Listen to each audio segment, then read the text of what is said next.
Info Channel. Subscribe now. Yes bana, karibu kusikiliza dondoo mbalimbali kuhusiana na zile taarifa ambazo zinaendelea kuchukua sura mpya kupitia mitandao ya kijamii. Na taarifa kubwa nilionayo hapa ni kuhusiana na mchungaji Mashimo ahukumiwa miaka 2 gerezani.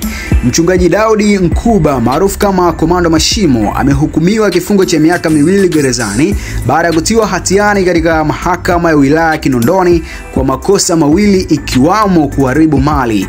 Mashimo alikabiliwa na mashtaka matatu ambapo upande wa jamhuri umethibitisha makosa mawili na kushindwa kuthibitisha shtaka la kutishia kwa vurugu kama alivyoweza kushtakiwa. Mashimo alipewa adhabu hiyo mahakamani hapo mbele ya hakimu mkazi mkuu Ramazani Rugemalila baada ya upande wa jamhuri kuthibitisha makosa dhidi ya mshtakiwa pasi na kuacha shaka ya aina yoyote ile. Katika hukumu hiyo, hakimu Rugemalila alisema anamhukumu mshtakiwa kifungo cha miaka 2 gerezani kama alivyoshtakiwa na upande wa jamhuri.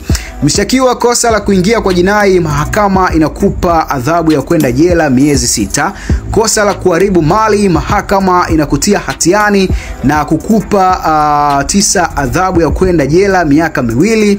Pia mahakama inakuachia huru kwa kosa la kutishia kwa vurugu kwa sababu upande wa jamhuri umeshindwa kuthibitisha shtaka dhidi yako kuhusiana na jambo hilo hapo. Hivyo utatumikia kifungo cha miaka 2 gerezani, alisema hakimu Ramazani Rugemalila.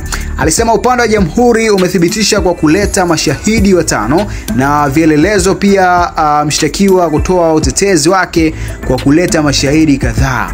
Kabla ya kutolewa hukumu hiyo, mshtakiwa aliomba mahakama kumpunguzia adhabu kwa sababu ana familia inayomtegemea. Upande wa jamhuri, wakili wa serikali Roda Kamungu aliomba mahakama kutoa adhabu kali kwa mshtakiwa kama sheria inavyoelekeza, ikawa fundisho kwake na jamii nzima ambao wanafanya matukio kama ambayo amefanya mchungaji Mashimo.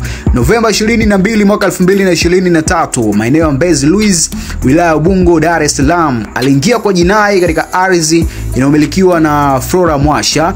Pia mshtakiwa katika kipindi hicho kwa makusudi na kinyume cha sheria aliharibu ujenzi wa nyumba iliyoko maeneo ya Mbezi Luiz ambayo ni mali ya Flora Mwasha. Katika shtaka la 3 inadaiwa alimtishia Ramson Vincent kwa vurugu.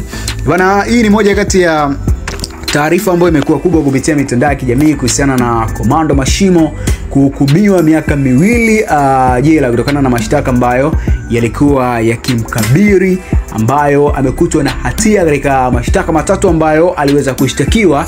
Mashtaka mawili ameweza kukutwa na hatia, lakini huku moja. Gonganas Info Channel. Subscribe now.